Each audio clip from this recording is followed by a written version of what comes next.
It's time for To The Last Drop podcast with Liam Delcalm and Brendan Nell.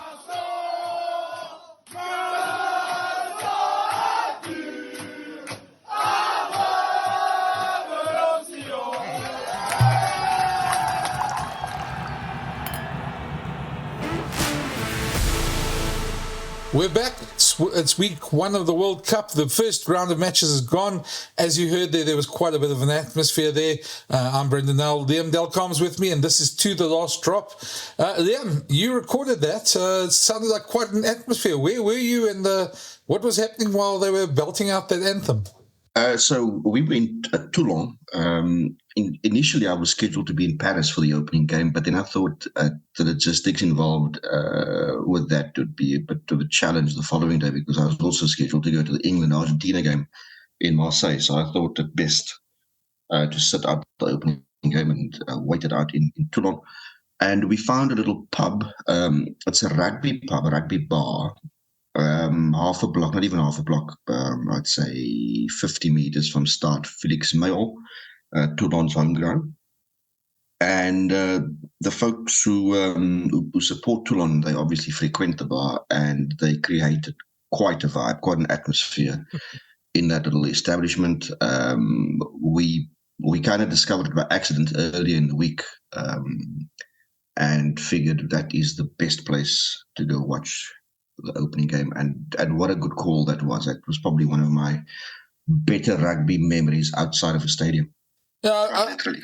Yeah, it looked rather festive, and I must admit there was quite a bit of FOMO from my side watching it from here. It looked like an epic place to watch it. I think let's start with just talking about. I mean, you obviously over in Toulon, you're heading off to Bordeaux today. The Boks move out there to play Romania this weekend. But for people who obviously don't know how rugby tours work and the logistics and that, they think you're having a nice long holiday, sitting in pubs watching games, etc. They don't quite realize, and I know it's going to sound like Afrikaans. They say, you're complaining with the white bread under your arm type thing. But you are in a fortunate position to be there. But it is logistically a challenge. And just tell us how a normal day works for somebody who's covering the Springboks. Okay, so yesterday was a little different because the team announcement, and this has now happened 2 weeks in a row. The announcement has been moved from a day engagement to a 7 p.m. Engagement, which then obviously throws your day out a little bit. And then also obviously means that you all have to work a bit later. In other words, you have to file copy that's ready for the following morning. In the case of the Springboks this week, in fact last week as well, because they've been based in Toulon, they're on this little peninsula called Sublets, and the best way to get there from the port of Toulon is to take a ferry. So you need to coordinate your journey properly. It's about 18-20 minutes on the ferry. You have to file copy. You have to hope you have signal while not getting too seasick. So it is what it is. I mean, I recall doing something fairly similar to 2003 World Cup, where the Springboks stayed in Manly, while the rest of us were in the Sydney CBD. So, you kind of roll with the tides, as it were. Yeah, no, and it does sometimes get challenging. I mean, I remember in 2007 staying on the other side of Paris in La Défense, which is very far north, and then having to get to press conferences, and there's obviously deadline pressures and things like that. It's obviously always great to be there, but I think it is sometimes logistically a challenge, and it's been a challenge for us. Obviously, we want to record this as close to the Springbok team announcement as possible, but when they have a 7 p.m. press conference and you've still got to file copy for your newspaper, and it makes it quite a late night. It has been a bit of a challenge, but these challenges don't come around every day. Yeah, look, it's also part of the fun. I mean, you kind of sometimes you run things very tight. You may be the last person on a train, or the last person on a plane or a ferry, whatever the case may be.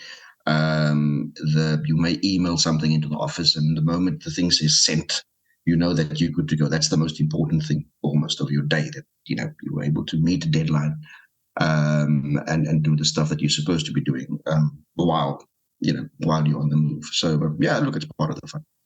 While we're on it, I mean, we're going to get to the Bok team announcement now, obviously, because that's the big news. But just how was the atmosphere at Marseille on I take it you were there for the England game as well, so how was the atmosphere, and how's the atmosphere been in France? You know, for people who want to know, are the French people embracing it? I'm sure they are. We know they're very passionate people, but just how was it to be there in that stadium? It looked awesome. Yeah, look, the England-Argentina game was something else. And to be fair, that stadium, Stade Velodrome, or Stade Marseille, as World Rugby calls it, they turn things around often to make it as sterile as possible. So in the Stade Velodrome, wonderful atmosphere. It's a great stadium. I love it. When France play there, they put on this show. It's lights, and it's the acoustics are great, and it's usually a wonderful occasion. A little bit toned down this time around for these World Cup matches, but still a wonderful atmosphere. I mean, the Argentinians, and there were a lot in town. They brought the party. They brought the gees. You could hear them singing on the metro as they disembarked trains. So they were in full voice, and then of course the England fans would respond with their swing low. But yeah, nice festive occasion, and while not as festive the next day, there was certainly a lot of patriotic fervour with the Scottish fans and the Springbok fans.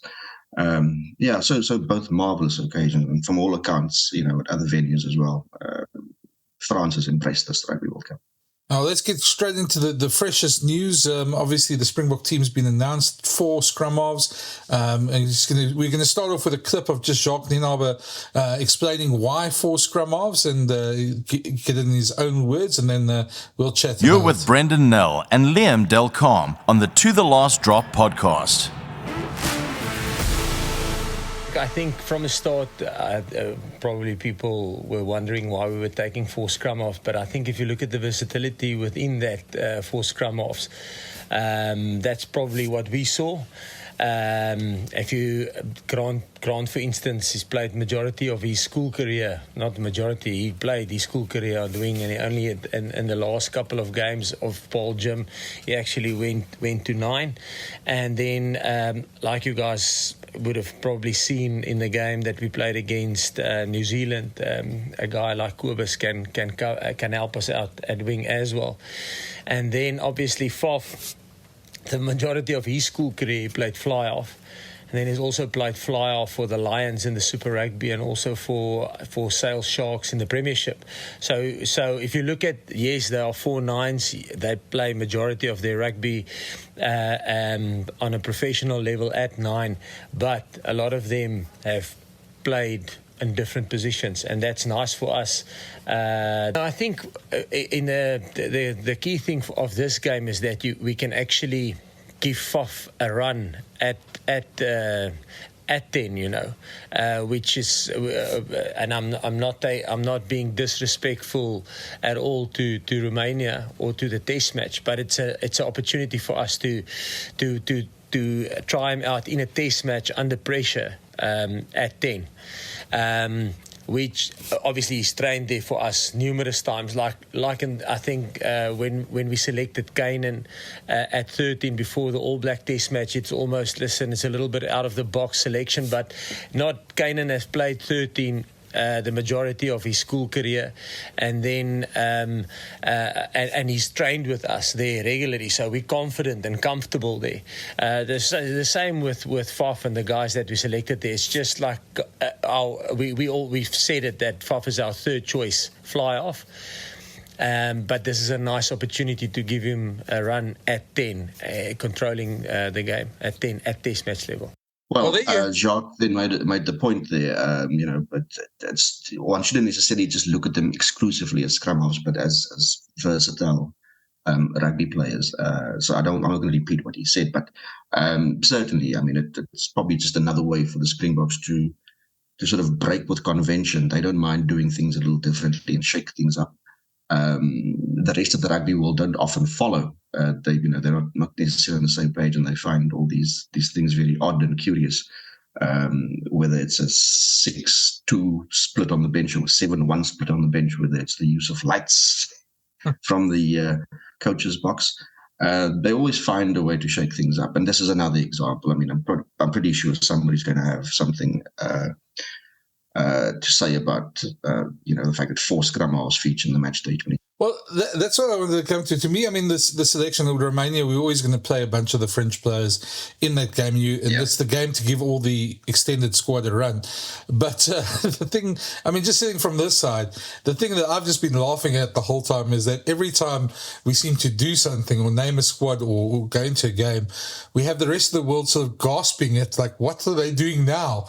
So all this pearl clutching going on across the world. And, can they really do it? I saw an article yesterday where one of the Scottish journalists in the Times went and asked World Rugby, is it legal to use the traffic lights? It's like you're keeping the rest of the world talking about everything else except the Springbok performance. And in a way, that's probably a good thing because the Boks quite enjoy that.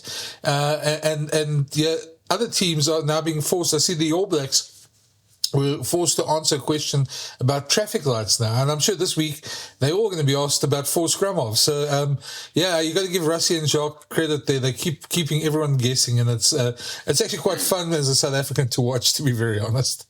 Yeah, but then it diverts attention, not the Springboks' attention, because they've figured this thing out. It's, the other teams, the commentators and so on, the pundits, to sort of figure out after the fact, why are they doing this, and will it work? Is it legal, etc., etc. So but it has been fun to observe. And I mean, you've been at the press conferences and that. Have you got the same sort of sense? Because obviously, social media can obviously be skewed at times, and we all watch social media, and the takes can be rather ludicrous on social media at times. So have you been getting the same sort of sense from journalists, especially the overseas journalists at the Springbok press conferences? Only really after the Scotland game. There were a couple of Scottish journalists who they sort of pursued that line of interrogation about the lights. That was one feature. I remember Malcolm Marx in a mixed zone. A mixed zone basically is an area designated for quick interviews with the players as they leave the stadium, as they head for the bus. So you can have a quick 2-minute interview with a player. And he was pulled aside and asked about the use of lights, and he said, well, he doesn't really know how that system works. That's a communications tool used by the management. But he did make the point that it's difficult to, in that stadium in particular, to hear instructions. So even if they get to a line out, it's hard for the jumpers to sort of hear what he has to say and vice versa. So he kind of explained that element or that part of it. But that's only been at the game really that we journalists have asked those types of questions. Talking about Malcolm, that's probably his best sidestep that he's ever done as well. He's not known for wading into controversy. He's a guy who likes to sort of step back, and he's not known for the big statements in interviews as well. The one thing that people say, his play on the field is obviously something else. But one thing people should realize about mixed zones as well, it's almost like a snake queue that you go through. And you stand there and you obviously hope to catch them. And depending on how the team's done, obviously when they win, they're quite happy to talk, a lot of the guys. But I remember in 2015 when we lost to Japan, you couldn't. Those guys were like Usain Bolt doing the snake queue. They couldn't. They sort of make as if they ignore you and they run past. So it's always quite a gymnastics for a journalist to catch guys that mix zone, which makes it quite fun. But it's one of the unique things about a World Cup. So speaking of Marx, I want to ask you, I mean, obviously we've heard the stories about his injury. And there's a huge worry because he's such a big part of that Springbok team at the moment. What's the latest that you've heard? Well, we obviously asked Jacques, what is the nature of the injury? How severe is it? And then he basically said the Personal Information, the Protection Act, the POPI Act, precludes him from divulging that information. And it's basically the same line that he used when he announced the squad, when Louis de Jager wasn't named in the Springbok squad. So, that's something that could become a little problematic going forward, because they could just pull that card. randomly going forward. So we don't know a lot more. I do know that in the game against Scotland, he left the field to get 3 stitches on his forehead. But I mean, that's obviously not the reason why he's gonna. He's sitting out this week anyway. He wasn't going to be selected this week anyway, but that's why he's now sort of been consigned to the sidelines. So I'm sure we'll find out more in the coming days, but for the moment, it's all shrouded in a little bit of mystery. Yeah, I suppose there's nothing like a World Cup without some angst about some injury somewhere along the line. And and also in the case of Eben Etzebeth, that the 7 to 10 day prognosis that was, I think Rasmus spoke about that earlier in the week, that now looks like a 10 to 14 day return to play possibly. So that puts him in real danger of missing the Ireland game. And in fact, I kind of got the sense that Jacques was sort of preparing people for that news when it ultimately comes, that Etzebeth probably won't play against Ireland. Oh, that'd be huge. Especially, I mean, he's also such a heart of that Springbok pack as well. They've got depth, and I mean, it's not. I mean, as the Bok team always says, if someone's out, the next guy must just step up. But I mean, losing Etzebeth would be just mentally just a huge blow in terms of the psychological stakes going into that game. And that's the thing. I mean, to me, just 2 things there. The Poppy Act.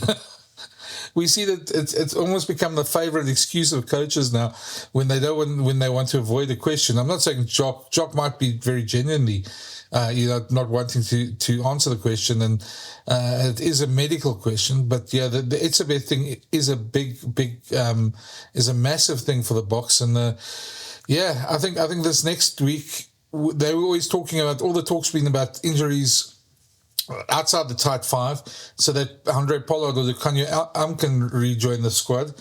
And now it seems like all the injuries have been in the tight 5, and luckily there is depth there, but it's not where you really want to have the pack have injuries. No, I mean the one of the Boks strengths has been their depth, so you don't want to chisel away at that at all. A guy like R.G. Snyman could, for instance, come in and deliver a masterclass.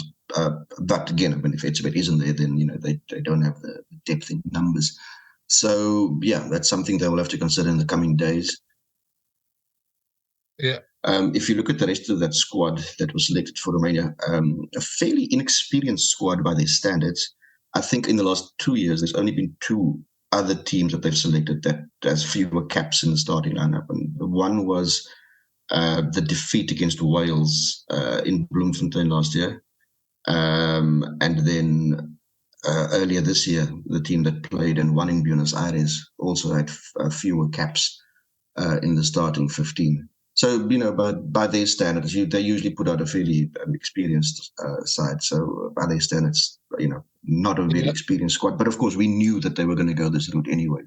Well, I suppose the danger there is because Ireland beat Romania by 80-odd points, you don't exactly see them as a threat to the Springboks. So, first of all, you expect to win, and you expect to win quite well. So, you want to give everybody a run in that squad, and then obviously above that, you've got some team goals that you want to hit as well.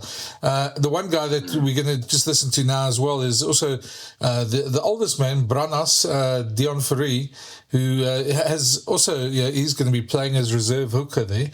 And Marco van Staden was practicing this week at sort of like the emergency in case of emergency break glass hooker. So Eskom, there's some analogies you can make there. I couldn't resist when we had Dion in a little media pod. He sat down for a few questions. I couldn't help but ask, given his advanced age, how much he remembers of Romania's game against the Springboks at the 95 World Cup. And the first thing he said was like, who was the big fight again? But wasn't that against Canada? I don't remember anything of the Romania game. Well, let's listen to that clip quickly, and then also Dion just talking about how he still manages to go at the age of 36, and he's got almost 37. Almost 37. You're right. He's got a. In fact, I almost compared him to Lucy Jordan. At the age of 37, but I wouldn't necessarily do that to his face. Yeah, you've got that. Yesterday when I saw that team, I had there was another song in my mind, Kaiser Chiefs, I Predict a Riot, which is hopefully we'll see something like that. But listen to Dion, and yeah, we'll be back now talking about the rest of the games. Do you remember anything from Romania's game against the Boks in '95? I know, it was Canada, the big fight, eh? No, I can't remember. I was 9 years old, so it's, yeah. Yeah, I don't know I can't put my finger on why I still feel good and still can run with the young oaks. I don't know, maybe I did gymnastics for 9 years and I'm not the biggest oak doing all the weights in the gym, so probably I can ride it up to those two. You're with Brendan Nell and Liam Delcom on the To The Last Drop podcast. One of the things, Liam, that people don't also realise is that when you're travelling, because of the logistical nature of getting to games and the hours you have to get in before the games, etc., you guys don't really get to watch other games. And so it's the same in the November tours when they have these games back-to-back.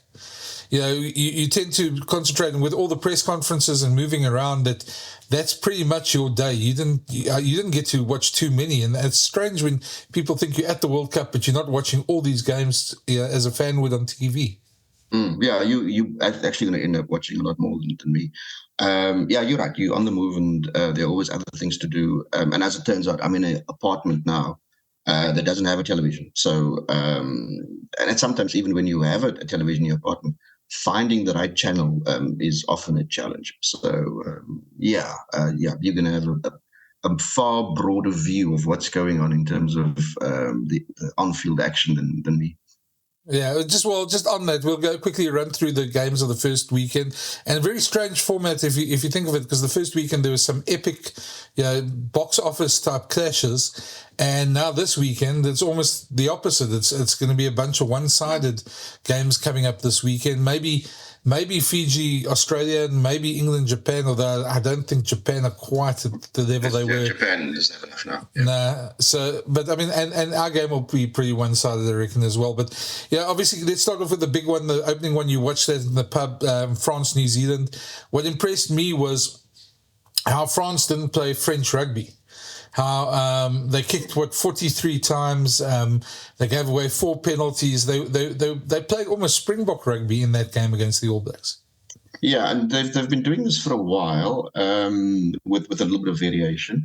They're not scared to kick. Let's be clear on that. They've also got to a formula where if they find that they can't breach the defence after 3, maybe 4 phases, they're happy to apply the boot, especially against solid opposition, a team like the All Blacks, for instance, where if they turn it over, they become very dangerous. So France are then far more inclined to rather kick, play deep, and let the All Blacks play from the back or kick back or whatever the case is. But in other words, they play the percentages.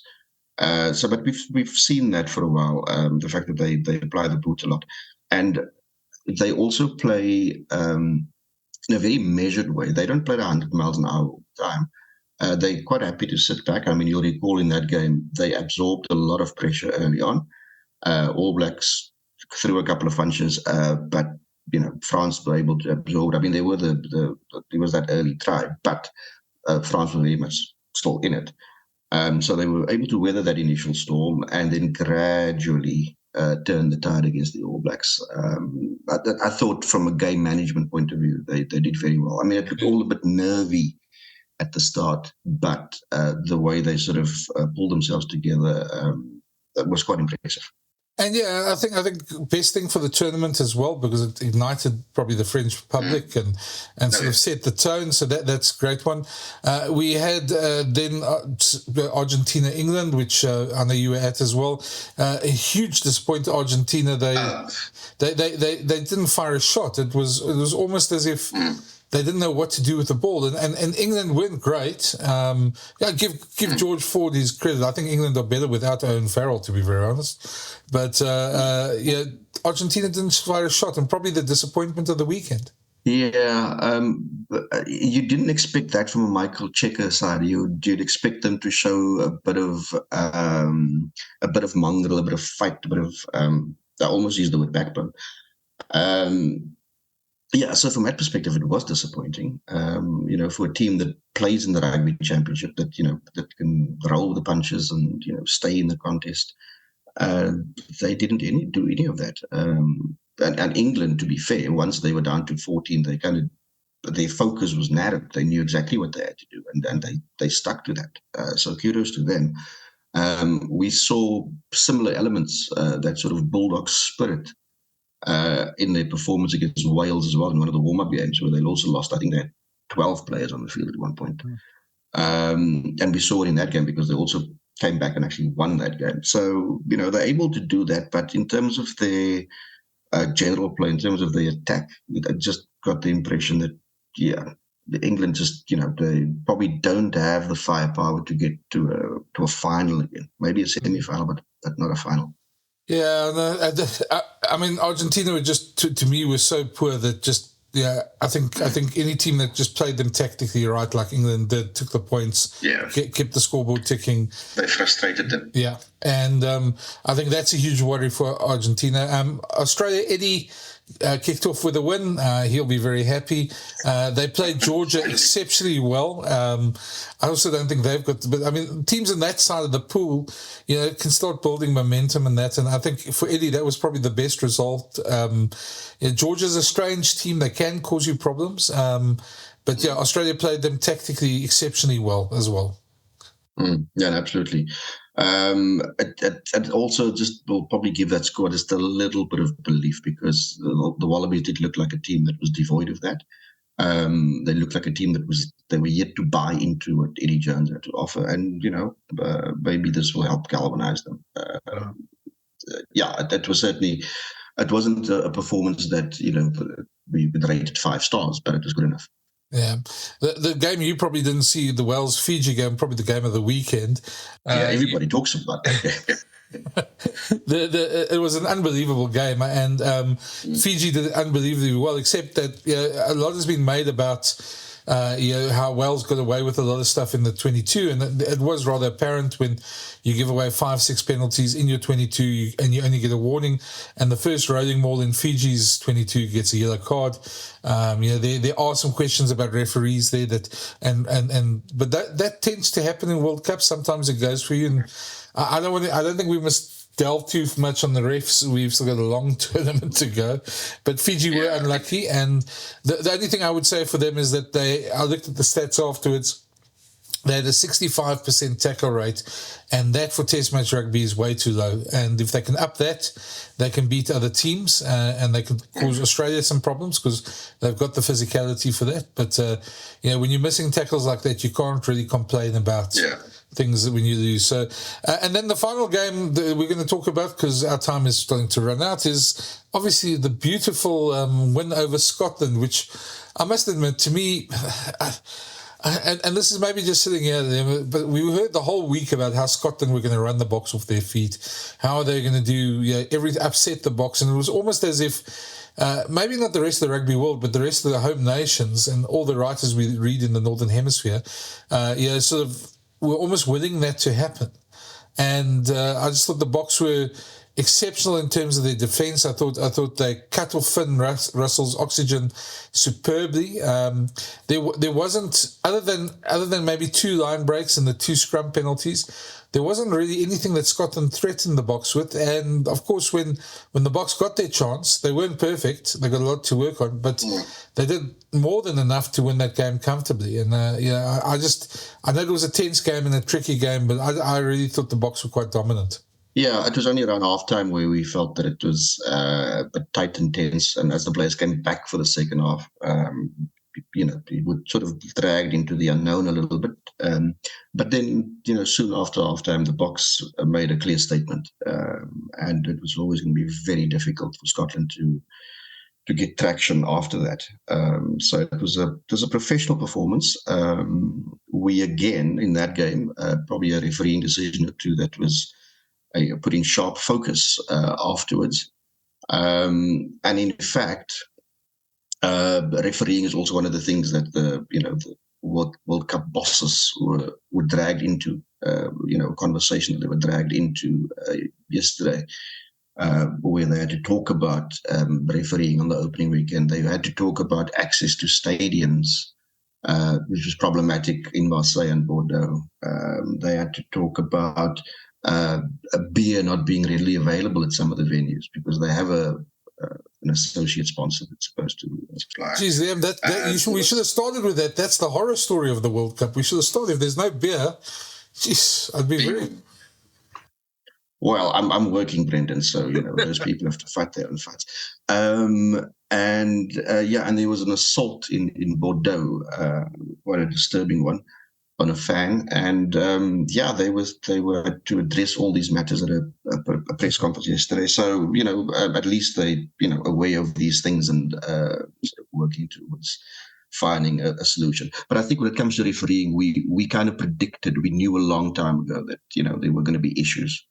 And it doesn't speak to the quality of refereeing or officiating. It speaks to, I think, in most cases, there is a lack of clarity when it comes to certain issues, especially when it comes to head-high tackles or contact, because it's not adequately explained, and I think fans will continue to find that very frustrating. Yeah, and I think to me, I think that's one of the biggest problems rugby has is that, where you should be educating fans, where you should be making the game more accessible. Rugby tends to sort of stick its head in the sand, and you get a disciplinary decision or you don't get a disciplinary decision. But this weekend alone, there were 3 different incidents of head knocks. One was a red card. Yeah. Jesse Krill wasn't even cited, and there was another one. And without going into the merits of all of those, you would expect World Rugby just to explain to fans why the one was cited, why the other one wasn't cited. Yeah. And I mean, we could spend hours on just debating that alone in rugby, and that's part of the problem. And the thing for me is, if you expect fans to travel thousands of miles and part with hard-earned money to go and watch these games, and people having to buy decoders and they watch it on television, if there is that expectation, the very least they can do is to be transparent and explain things like this, because it is, of course, still be a talked about topic. And it's the decent thing to do. Yeah, no, exactly. And then, of course, you wouldn't know that, but all sort of discussion on social media was hit by a massive copyright strike by World Rugby. So all these guys sharing clips and debating it on social media suddenly had their clips removed, and that's just ridiculous. So, anyway, but saying that, Liam, you've got a very long journey ahead of you to Bordeaux. I think we've chatted a lot. We'll be back next week. There'll be a lot to talk about again, and I'm sure we could easily fill a couple of these shows. But travel well, and and I'm jealous. And please make sure that you live the big life for all of us. Well, I'll try and catch this train. This is my first priority now. So we'll chat later. Cool. Chat to you next week. Thanks for listening, and a reminder, you can find all the To The Last Drop podcasts on the Brendan Nell YouTube channel, iono.fm, Spotify, Player.fm, Pocket Casts, Google Podcasts, and iTunes, or wherever you find your favorite podcasts.